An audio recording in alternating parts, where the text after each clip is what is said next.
Ahoy! Welcome to episode 17 of Bottom of the Stream. Yep, 17. 17. What can you do at 17? Drive. Yes. This podcast can drive now. Oh, brilliant. Excellent. That's good. I'll get the socials out of the way first. How would it reach the pedals? It wouldn't. It hasn't got any feet. Yeah. It's got some legs though. Hey! I'll set them up. Wow, and I'll bat him away. Instagram is BOTS_podcast.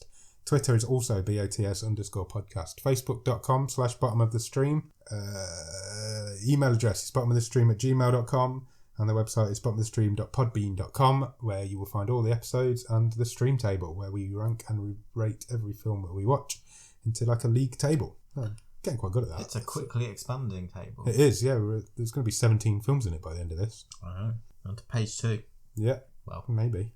Second half. Yeah. I've got a cat on my lap. So if you hear cat noises all the way through, we're at Nick's house again.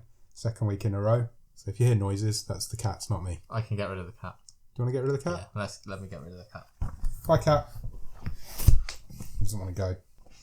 Cat's gone. Nick's just running and putting him outside. I'm on my own. I've never broadcast on my own before. Oh, he's back. He scratched me. He did he? Yeah. What a bastard. Okay, that was a bit of a distraction. We were just talking about needing more content for the intro, and we've got it from a cat. So, shall we move on to talking about this week's film? Yeah, I was going to make a rude joke about I'm not going there. Okay, don't. No. Good. My mum might listen. Yeah, that's true. My mum wouldn't, but she might do.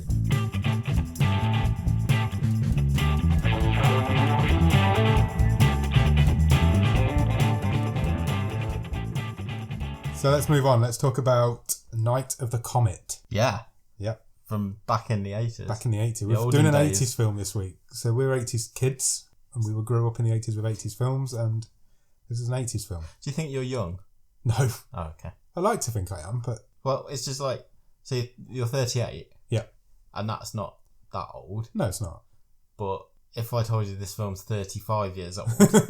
That, to me, feels seems like quite old, and it's ancient. Yeah. Do you know Alien's 40 years old now? Yeah, that's ridiculous. Insane. So it was released in 1984, November 1984. It's a 15. It's an hour and 35 minutes long and is currently rated at 6.4 on IMDb. There's your facts. There's your stats. Stars Catherine Mary Stewart and Kelly Maroney. So I've got a couple of facts about this film. Go on. So you got any facts about those two actresses?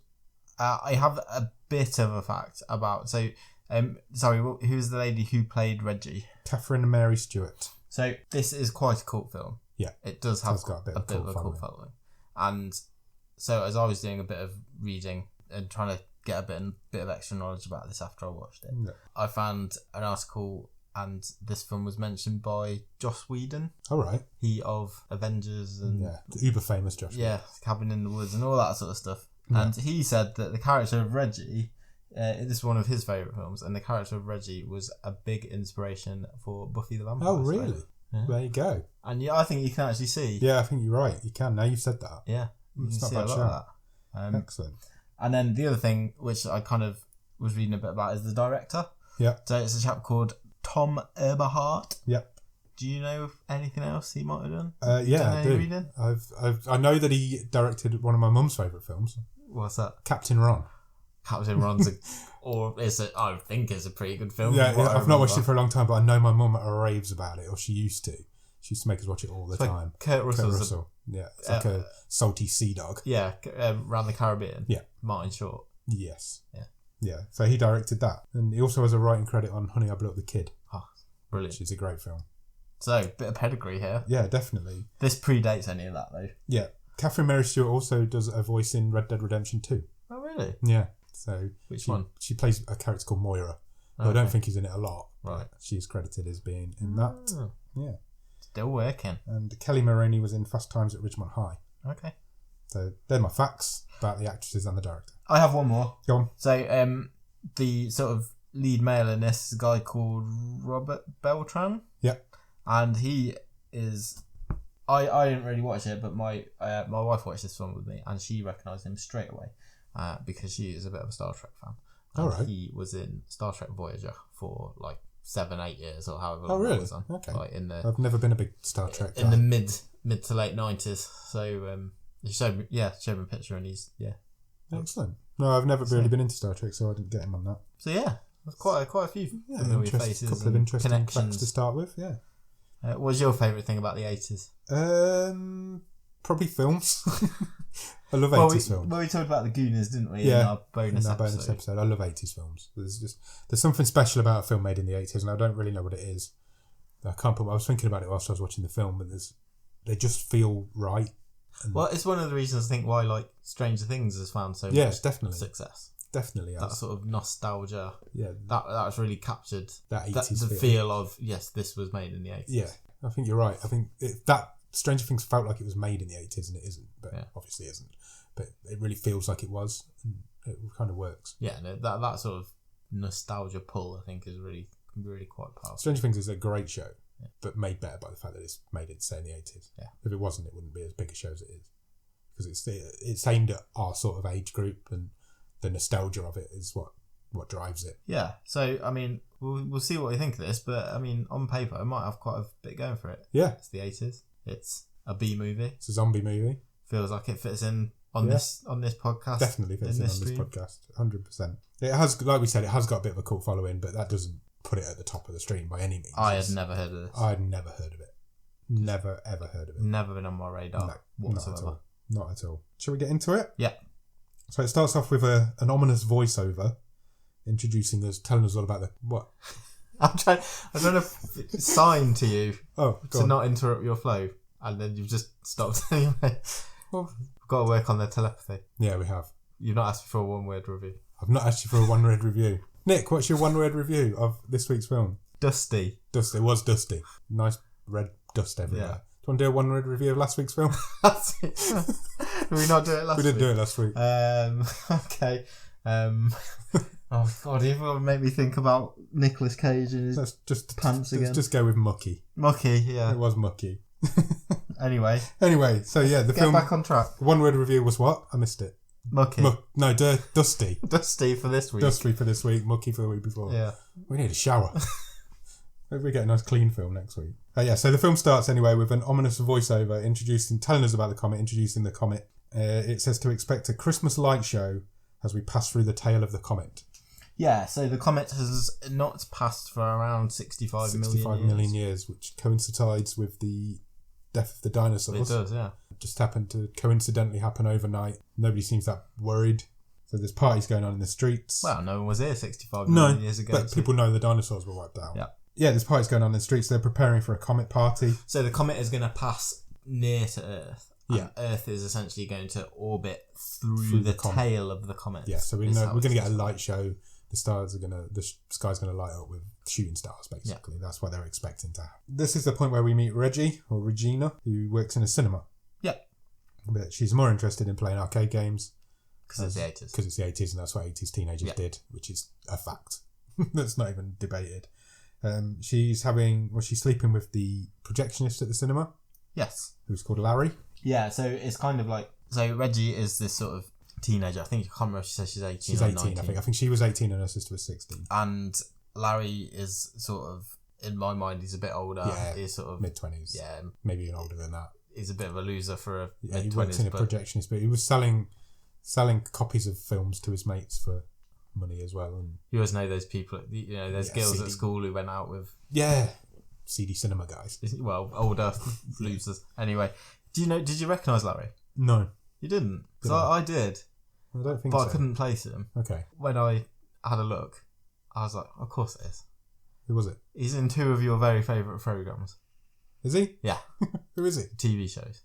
Who is he? He was in Lost. Was he? Yeah. And he was in Breaking Bad. What? Who is he? So 35 years later. Who is he? So stop keeping me in suspense. Who was he in Lost? He was an other in Lost. Right. Is it Pickett? Oh yeah. Was that him? Yeah. Interesting. Who was he in Breaking Bad? He's Todd's uncle. He's the leader of the white supremacists. Wow. In like the last two series. You blew my mind there. I did not. I didn't pick that up. The main bad guy for the last. I feel devastated in myself that I didn't pick that up, but I did not pick that up. I apologise. I apologise to myself, my TV loving self. I thought I knew everything about Lost. Michael Bowen is his real name. Okay, cool. Well, that's made this film better. Yeah. So I do like picking on that sort. And I didn't spot it. I thought there was something familiar about it. It was barely in it though. It was only in for like one scene. Couple of scenes. Couple of scenes at the first beginning. 5 minutes. No, I didn't pick up on that. I feel devastated myself. Well, win some, lose some.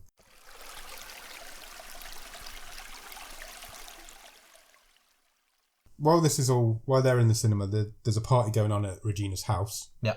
Comet party. Comet party. There's comet parties going on everywhere, all over the world, I assume. Sam is there, who's Regina's younger sister. Yep. And her stepmother and Sam have a bit of a row. Doris is the stepmother. Now, they have a bit of a row. Who slaps who first? Doris slaps Sam first. Yeah, she tries to one bomb her. She slaps her, and then Sam slaps her back, and then she punches her full on in the face and sends her flying across the room. They proper have like a fight. Yeah, so Doris is the stepmom. She's evil stepmother. Reggie's like, I want to stay out. I'm gonna. Well, she says she's gonna go and work at the library or something, but she just wants to sleep in the cinema. Yeah. And Doris sort of says, I'm in charge. Your dad's away. Yeah. Come back. Yeah. And it turns out she's having it away with the neighbour, Doris. Yeah. Anyway. Reg wants to stay in the cinema because somebody's beaten one of her high scores on the arcade game. Yes. Who has the initials DMK, which may come back later on. So then you get this incredible scene of the comet happening, and the computer effects of the purple and red sky were so 80s, it was unbelievable. It was like, this is about as 80s as this film as films get, I think. The computer effects and the score. There's as much synthesizer on this soundtrack as you would expect. Yeah, it pleased me greatly. And me. I think my judgment of this film may be skewed by my age.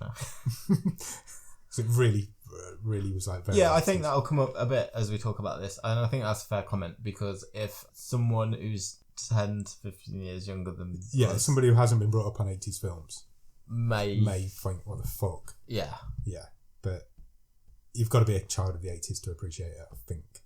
I thought there was a lot of charm to this. I honestly think it's aged quite well. Yeah, the effects are 80s; they wouldn't hold up today, but it worked. There's a lot of charm to it.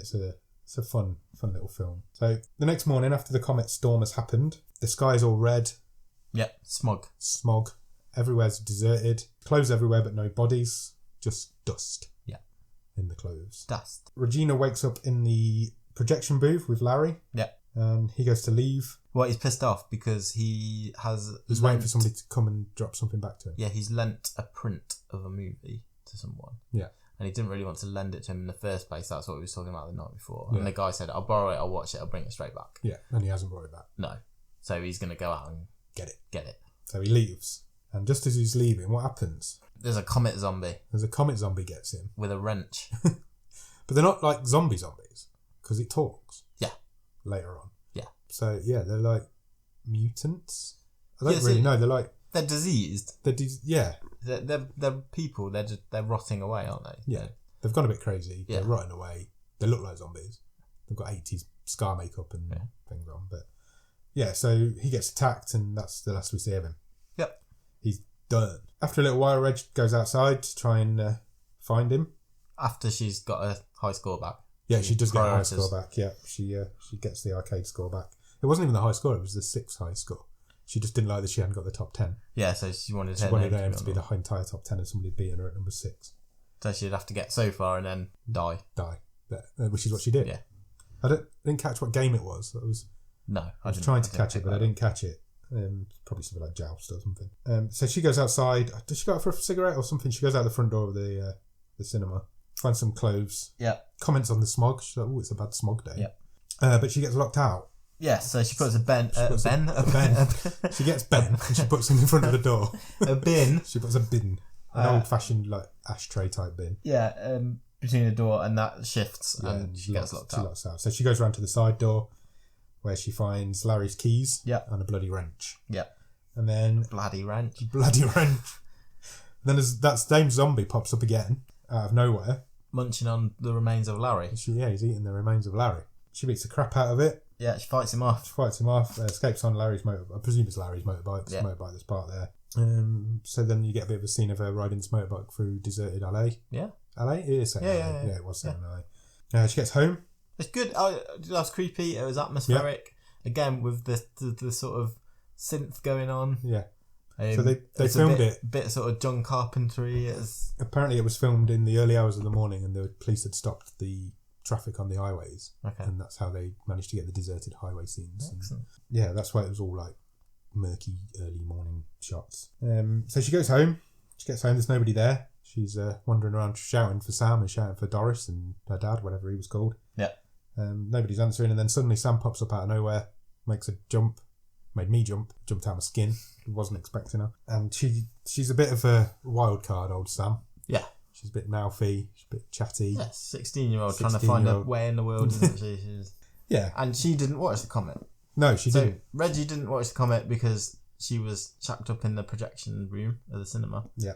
And Sam did not watch the Comet because after the fight with Doris, she went and ran away basically and slept in a shed. She slept in a lawn storage shed. Right. That's what she described it as, which is made of steel. Okay. And so is a projectionist booth. It's made of steel. There's a pattern emerging. Yeah. Reg tries to explain to Sam that everybody's gone. There's nobody out there. She even goes out into where the party was happening. She finds Doris's clothes. Yeah, because Sam is sort of dressed up, ready to go to cheerleading practice. Yes. And she says, I've rung around some of my friends, no one's answering. Yeah. And Reggie tries to explain. Everybody's dead.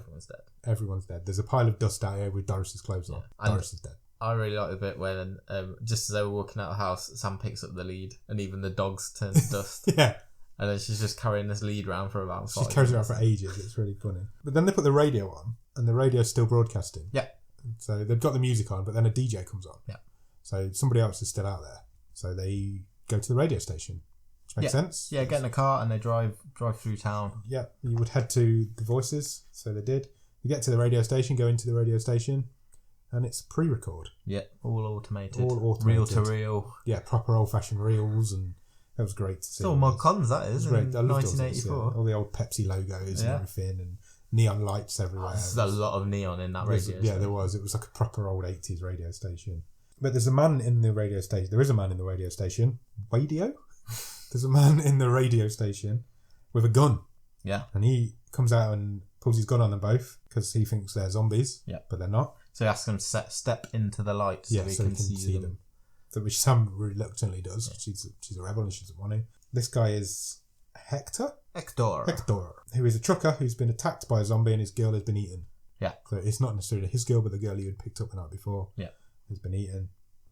At this point, Regina remembers Larry. She's like, "Oh, Larry." Yeah. It was very much like that. Yeah. It was just like that. And she went, "Oh, he's probably dead." And that was the last time he gets mentioned. Oh no, she gets a bit upset because she goes and locks herself in the bathroom. Yeah, she has a bit of a bathroom moment, but it made me laugh because she just went, "Oh, Larry."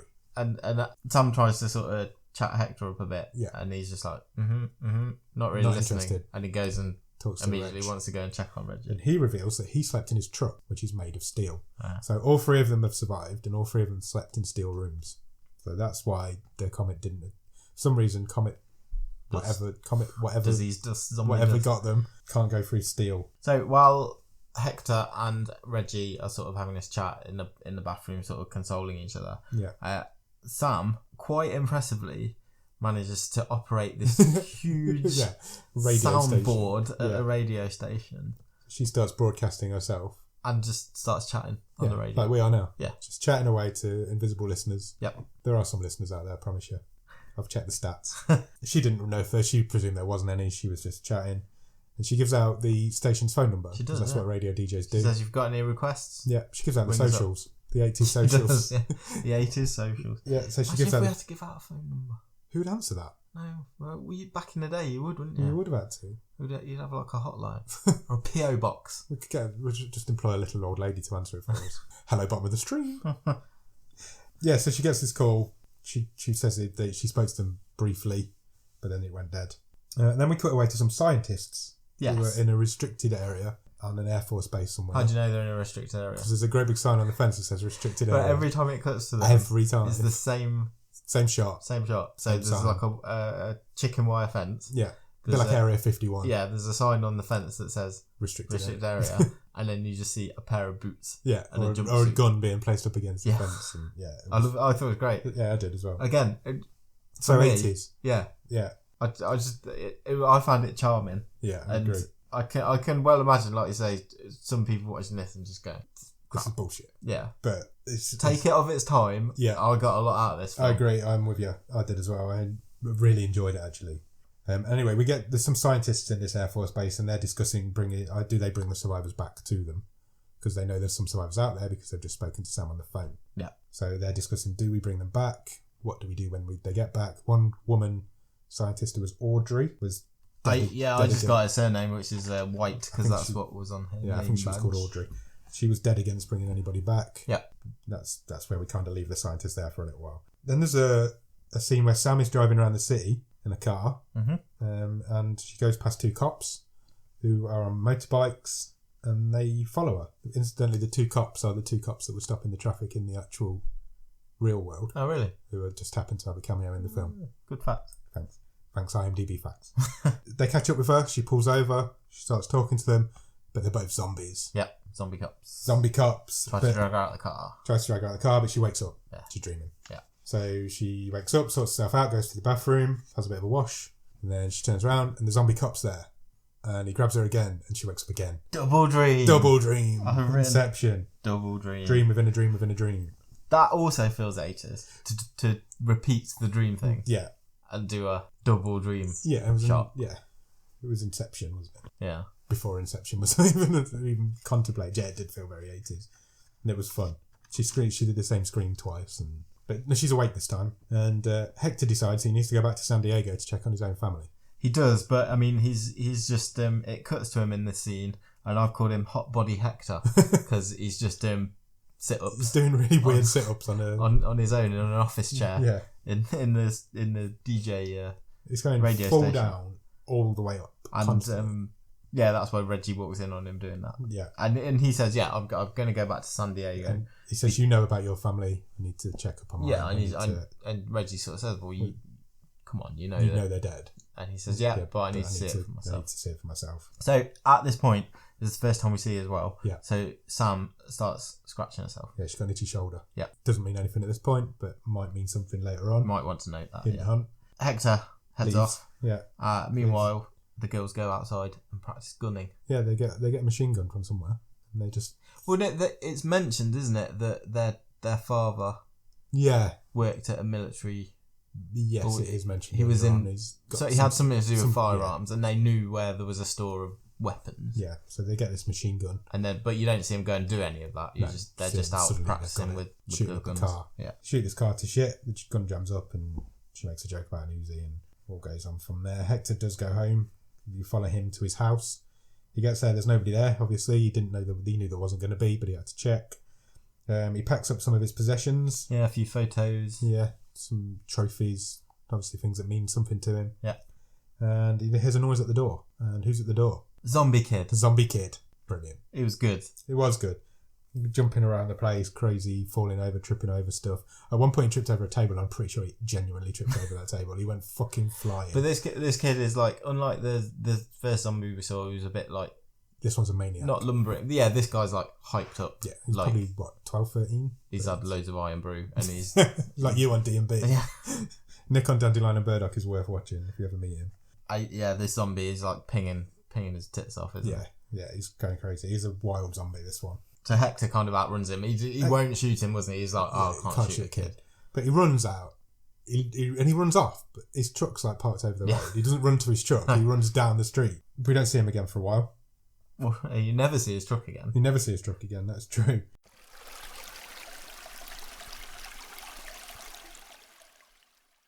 So we cut back to the scientists and they're in their restricted area again. And they decide they need to go and do some blood tests in the field. Yeah. So they need to go to LA. So they are going to bring the survivors back, but they need to test them before they bring them back, because if they're even slightly infected, they don't want them. Then a helicopter arrives with some survivors on it. Yeah. And it's not our stars. It's not our kid. It's not our stars. No, it's two little kids. Two kids, a boy and a girl. Boy and a girl with their teddy bears and stuff. Proper youngsters. So I would say girls sort of 6, 7. Yeah. The lads probably more like 8, 9, 10. Yeah, 10, 11. Yeah, so they turn up. They've been brought back to the facility. We cut back to Reg and Sam. Sam is now saying she's got a rash. Yes. But she gets rashes. She mentions that she gets them when she's nervous or when she's anxious. She's fine. And I think this counts as a stressful situation. Definitely. It's the end of the world. So they have a bit of an emotional scene about... Yeah, they've got a police car. Yeah. They've got a police car from somewhere, so they're just having to play about. Yeah, but so they're having a bit of an emotional catch-up about what I've put dead friends, which is a bit... Sam tells a story about the boy that she liked at school. Yeah. And They sort of realise they're never going to see any of these people again. Yeah, she starts crying. And so what do girls do to cheer themselves up? Go shopping!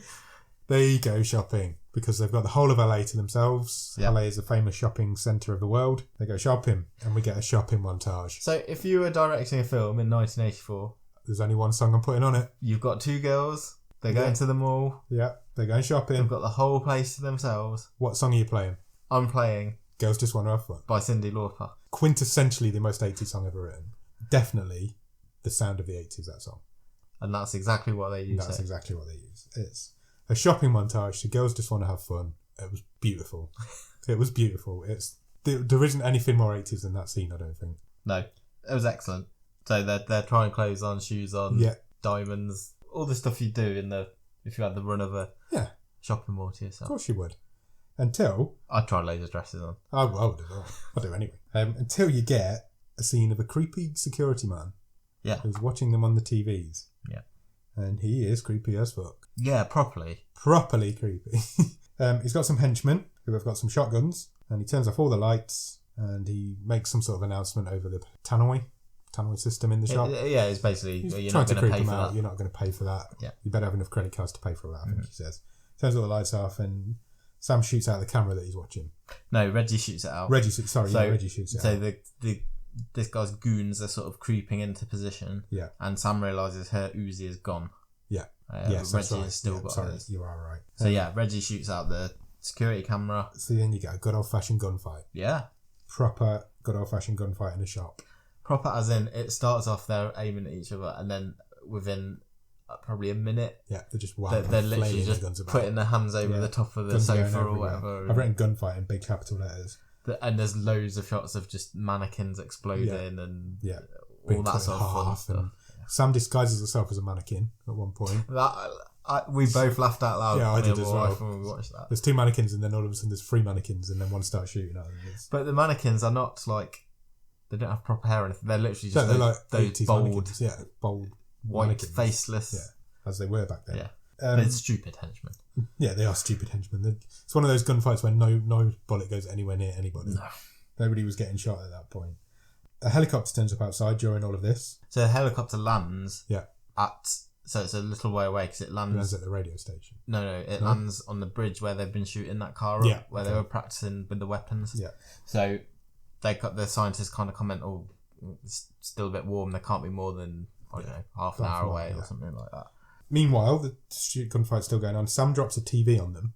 Yeah. Which misses. She's up a couple of levels in the shopping centre. It's all kicking off. She gets captured. She does. Hostaged. Yeah.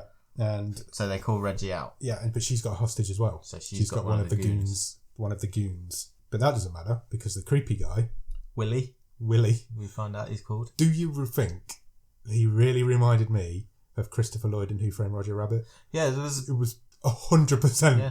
It was exactly the same character. He got that creepy voice, and he was all bony dressed and he was all dressed in the same sort of leathery black clothes.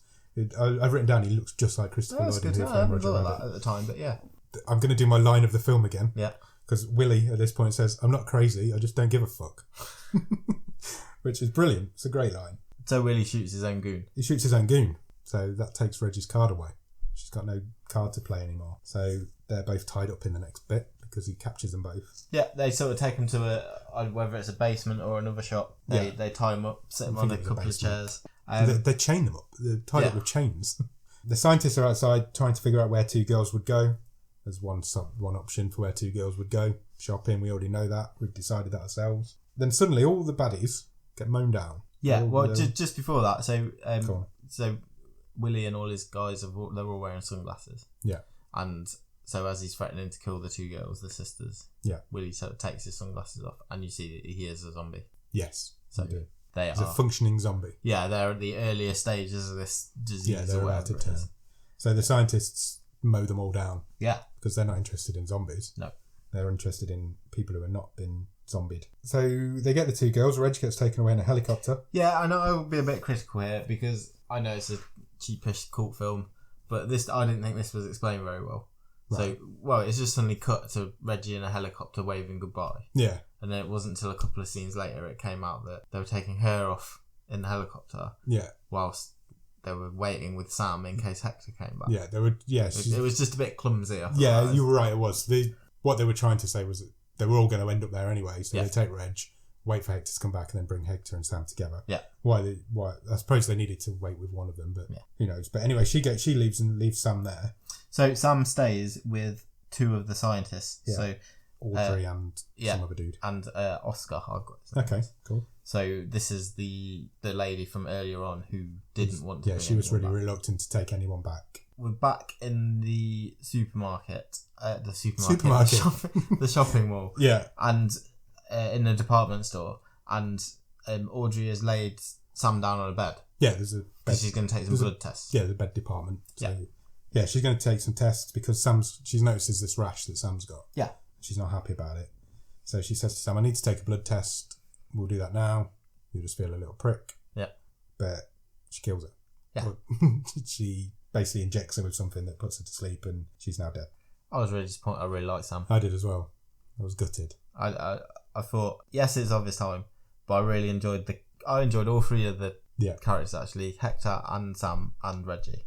They were all strong characters and had really good chemistry. Yeah. I was quite disappointed when I agree. I was as well. Sam went out like that. Yeah. It was a cheap way to go. Yeah. But then Audrey turns around. Yeah, she says we can't take anyone else back. Yeah. So she shoots her colleague as well. Yeah. What was his name? Oscar. She shoots him as well. Because now they've been out in the storm weather, they've been infected, and she's not taking anybody else back. She didn't want anybody there in the first place, and now nobody's going back either. Yeah.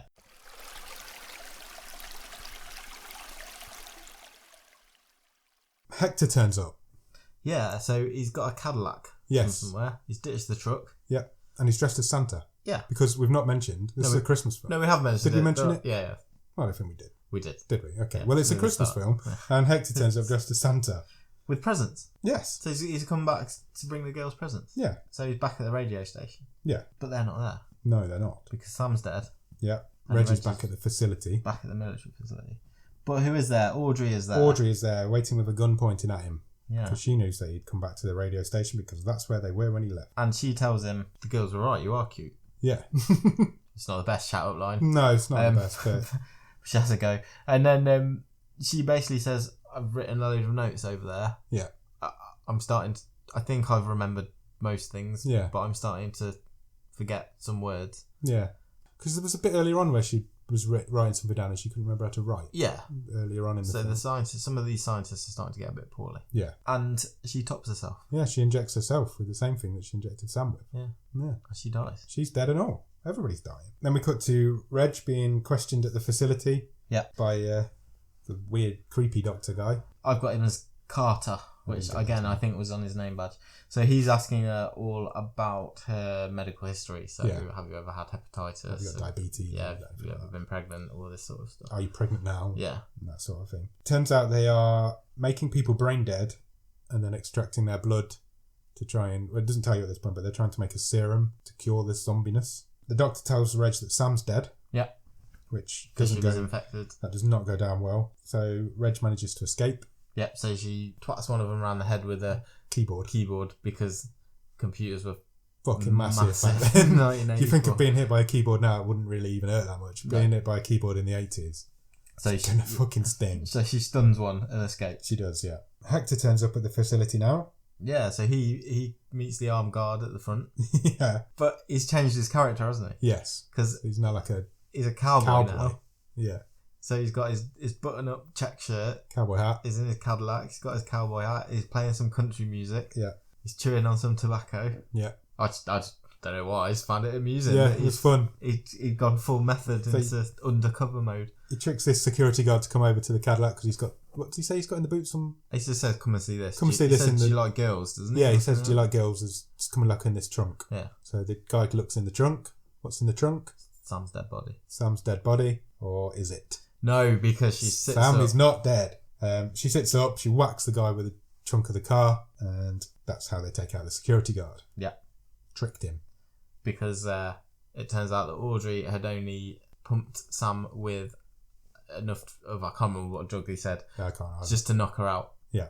To make her colleague think that she'd killed her. Yes. Hooray for Audrey. Yay, good old Audrey. She was on the right side all along. It gets announced over the tannoy that Reg has escaped. There's an escapee in the facility now, in the restricted zone. Yeah, and Hector and Sam managed to cut all the power to the facility. Yes, they take it all out. The doctor finds Reg and slaps her in the face. There's another slap, which I really enjoyed. I like it when people get slapped. Yeah, there's two women nurse type doctors. They've got the two kids. Yeah, so they've taken blood out of two previous test subjects. Yeah. And they basically say these people are about to run out. Yeah, we can't take any more blood from them. We're running out. So the only other two people they've got are the two kids and Reg, who has now escaped. So these two women try and get the blood out of the kids, but just as they do that, the power goes off. Yeah. And Reg escapes again because she's been captured again, and they reunite. Reg and Sam reunite, and she says, "I thought you were dead." And she says, "I'm not dead. It's great. Everybody's happy. Nobody's dead." They save the two kids. They get the two nurses and tie them to the bed and pump them with laughing gas. Yeah. And they're just giggling away to themselves. That's the last you see of them two. They get away in Hector's car, Cadillac, but as they're about to drive away, Hector stops the car and says, "Look at this." And what has he done? He's rigged up one of the military vehicles, which lead evil military Doctor 1 and supporting military Doctor 2 happen to get into to start to chase them. Yeah. And he's rigged it to explode. Yeah, he's put a couple of sticks of dynamite underneath. Yeah. So as soon as they turn the ignition, it goes boom. As he turns the ignition, it reveals that military Doctor 1 is turned into a zombie. Yeah. Just as he turns the key to the ignition, car goes boom. Half the budget of this film is in that explosion. Pretty sure it's an incredible explosion. I'm pretty sure they showed it twice as well. Yeah, I think they did. I think it looped, I think. Yeah. Yeah. It was either that or two cars blew up. It was an incredible explosion. It was massive. It was way too big for just a car. It really was. It was huge. It was like the whole facility had gone up. Everybody's happy. Everybody's dead. All of a sudden, a kid gets taken by a zombie. Yeah, so the girl... We're not done yet. Yeah. The young girl gets taken by the combi. Combi? Zombie. It's the classic, when you think things were fine, scare. Yeah. But they wrestle her away. Yeah, Hector shoots it, and that's it. And there's a bit of a weird turn at the end. So, just before that bit, I think the bit you're going to talk about, there's a rain montage. Oh yeah, there is a rain montage. So it starts raining in LA. All the evil zombie dust gets washed away. The sky gets cleared. Yeah. There's no dust in the sky anymore. Smog goes. We're all back to normal. LA's back to its lovely self. I've never been to LA. You ever been to LA? No. No. We'd like to go one day. So it's all clear and no more dust anywhere. And then they do this bit where they've become like a family now. I really like the end of this. I did. It was odd. I wasn't sure if you would. It was almost like a little skit. Yeah, it was like a little sketch show. It was that they put on the end. So there's Hector and Reg and the two girls. So they've become, 2 kids. Yeah, they've become this like family unit. Yeah. So there's mum, dad, and 2 kids. Sam's on the other side of the road. Yeah. Obviously, there's nothing on the roads. The places they've still only got them 5 people. Yeah, so they're in the middle of the city, but it's quite this wide road, so 4 lanes or whatever. And Reggie and Hector, they're crossing the road to go and see Sam because that's where the car is. Yeah, and because they've been out shopping or whatever, they're dressed in like their Sunday best. Yeah, they are. They've got suits and dresses on. And Reggie sort of the kids go to cross, and Reggie says, "No, we've got to wait for the green man." Yeah, stop at the stoplight. Yeah, because the power's all still on. Yeah. So she doesn't let them cross. But and her and Sam have a conversation across the road about this is ridiculous. There's no cars. There are only 5 of us alive. And Reggie says, "Well, yes, but we're trying to teach them values. It's all on our shoulders to teach these 2 kids." So Sam, I find it really amusing. It was funny. It was really. I've said it a couple of times. I thought it was really charming. Yeah. So as they're having this conversation, Sam's coming across the road as she's arguing, and just as she's coming across the road, this car nearly takes her out. Yeah. Because some guy comes and picks her up. Well, he pulls over. He pulls over because he says, "I'm sorry, I nearly ran you over. You're the only person who's in this city." And it's a hot 80s boy. It's a hot 80s boy. I'm going to assume it was the guy she was talking about earlier on. Oh, I don't know if it was, but I'd like to think that in my head that it was. And as he pulls away and they drive off into the sunset, what does his number plate say? I didn't see it. DMK. Did it? I didn't pick that up. Because his name was something. He said his name. He did. You're right. And his initials on the number plate were DMK, who was the guy who beat Reggie's score on the arcade I at the like beginning. it even more. I didn't pick that up. Yeah. So I think it was Daniel. Michael Kelly or something. Yeah, like it was that. something like that. And he basically says, they have a bit of a moment, him and Sam, and he says, Danny Mason Keener. There you go. DMK. And he says, "Would you like to come for a ride with me?" Yeah, and so they ride off into the sunset. And then, having said that they're not good, that they're going to cross the road properly. Yeah. The other four, so Reggie, Hector, and the two kids, then walk down the middle of the road throwing a football to each other. Yeah. And that's the end of your film. That's your 80s film done. I fucking loved that. I'm putting it out there. I thought it was really good fun. I really enjoyed it. It was really good fun. It was. It's by far not the best thing we've seen, but it was really fun. It was really good charming. fun. It was really charming, and I think we might be skewed because we are of the 80s, and there will be people out there who don't like it. But we can only judge it on who we are and what we like. And I really enjoyed it, and I would recommend it to pretty much everybody. I thought it was a lot of fun. It was a proper B movie from the era of B movies. That's what I'm all about. Yeah, if you go in with those, don't go in expecting amazing. Just go in. It's a fun 80s. You're not going to get the Goonies or anything like that. You're going to get a B movie from the 80s. It's a time capsule of, and yeah, it was. I thought it was really good. These B movies that people are making today are trying to be B movies from the 80s, and that was a proper. This is what they're trying to be. They're trying to recreate that charming feel to it. It had genuinely brought out a couple of chuckles from me. And yeah, me too. I've said before, I really liked all three of the main characters. Yeah. I thought, I don't want to be patronising, but I really enjoyed the two sisters, strong female characters, especially, which we see a lot more of nowadays, but especially back then. Yeah, definitely. Like you say, if they were the inspiration for Buffy, which is probably the strongest... You can see that. You can see it, and that she's probably the strongest female lead of anything ever. Yeah. And if they inspired that, then this film's got a good legacy to live from. I had a lot of fun. I had a lot of fun. I didn't want it to end. I was disappointed when it did. It was just fun. It was just enjoy it. Considering the last few films we watched, it was a breath of fresh air. It really was. It was really nice to watch something good, because we've watched a lot of bullshit the last few weeks. Yeah, so I agree. I would say check it out. Definitely check it out. You know what you're getting into. Like I say, it's an 80s B movie, and you've got to go in and expect that. And if you do, you're going to get something out of it. But it's fun. It was fun. Should we talk about the stream table? Yeah, I love doing this bit. I've not really thought about this, to be honest. This is I've given it a on bit the fly of thought. to me. I think I know where it goes, but I will let you talk it through. Okay, so it's top half. It's top half. So do you want to go through it a little bit? Yeah. So we've got Dawn Wall at number 1. Yeah. Mirage at number 2. Little Evil at number 3. Cube at number 4. Bait at number 5. I think we're alone now at number 6. Don't Kill at number 7. Do I need to go any further? No. They're definitely better than some of them. No, I think that I would have it above Don't Kill It. So would I. I would have it above I Think We're Alone Now. So would I. I think that might be where it goes for me. It's another one of those where it's really close with Bait, and it does go either side of Bait. It isn't a better film than Cube, and it is a better film than I Think We're Alone Now. Yeah. It's somewhere around Bait, and it's whether it goes in front of it or behind it. I enjoyed Bait. It was a lot of fun. It was a lot of fun. It's this isn't the be all and end all, because I don't tend to be a very good. I'm not a repeat watcher generally of stuff. I've only got a handful of things. I'm the same. We talked about some of them. Once I've seen something, I've seen it. Yeah, on the bonus episode, we talked about some of the things, and some of the reasons why we like some of those films is that they have got a lot of rewatchability. Yeah. I don't think Bait's got any of that. No, it hasn't. Because there's a million shark films out there. Yeah, there is. I could see me putting this on again. Yeah. At some point. Yeah, I think you're right. Because it was charming. So I would probably... So Bait is a modern day B movie. Yeah. This is an original day B movie. I'm really struggling with it because I really did enjoy Bait. So if you want, that's what I'm saying. If you want to sort of, you're trying to compare them a bit. If it's something like rewatchability, it's weird because they're the only two again. films on that list that do compare with each other, and I think it goes above Bait. Yeah, I wouldn't disagree with that at all. Wow. Yeah, so it squeezes into number 5. Top 5 material. Top 5. Well, that's crazy. I honestly, when that came out, I was expecting a fun ride. I didn't expect it to be up in the top 5. I did think when it came out last week that we were extending a poor run just from yeah, because my own preconceptions. You never know what you're going to get from a film like that, especially film from the 80s. And yeah, that's going top 5. Yeah, that's cool. That's cool. I can see it being one of the more divisive things. Yeah, that we've probably seen. Yeah, because it is.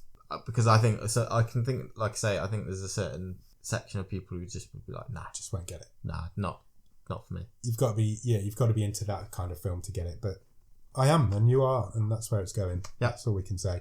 So give it a watch. Definitely go out and watch it. Let us know what you think of it. Yeah, Night of the Comet. Night of the Comet, It's number fun. 5. It is fun. It's a good fun.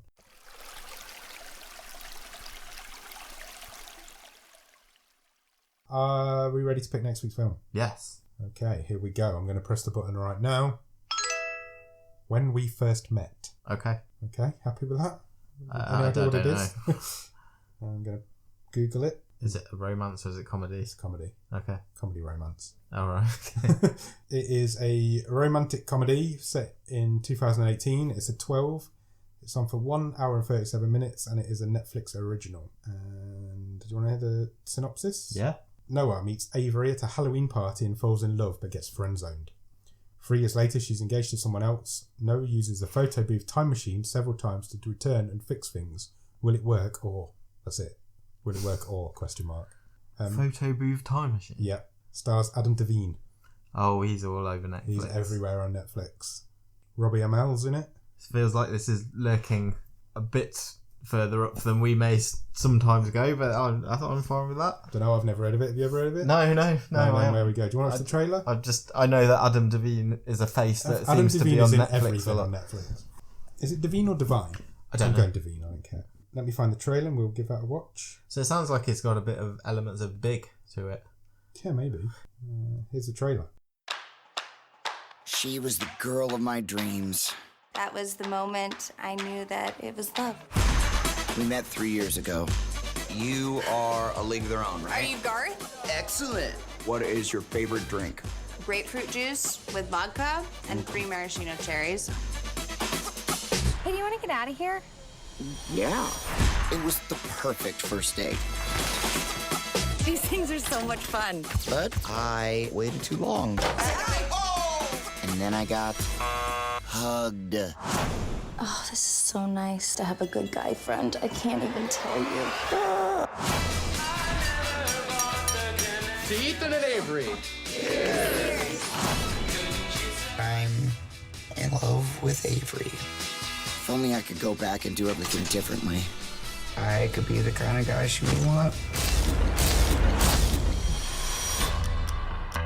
Could you tell me what year it is? It's 2014. Holy shit. I just traveled back in time. Right now, I have someone to meet. What's your favorite drink? Mine is grapefruit juice with some vodka and exactly 3 maraschino cherries. That's my favorite drink, too. What? This is the psycho I was telling you about. You didn't guess that I was an army brat. You already knew that. You're a stalker. Stalkers wear like trench coats and no underwear. And I am clearly wearing underwear. Look. Hit him in the balls, hit him in the dick. The photo booth is a time machine. This is gonna be the best night of your life. I can deal with best night of my life. Just follow what I do. Ready? What's up, girl? What's up, girl? Are you doing a Joker impersonation? This is like, it was good. If all else fails, be an asshole. Be an asshole. Not hard asshole, soft asshole.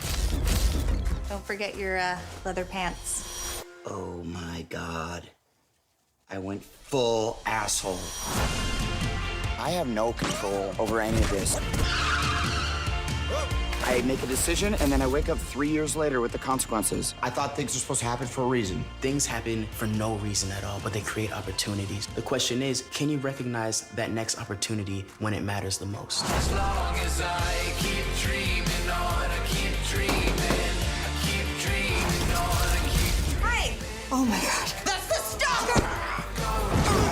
I've got a bomb! He's got a bomb! I got a bomb! It's fine. I'm sorry my bomb threat ruined your magical evening. Have a great life. And keep dreaming on. Well, I don't feel like I need to watch that now. That was the longest trailer I've ever seen. Yeah, I hope the best bit is one in it. Yeah, me too. So, yeah, give that a watch and we'll be back next week to talk about it. Sure will. Yep. Cheers. Thanks. Bye.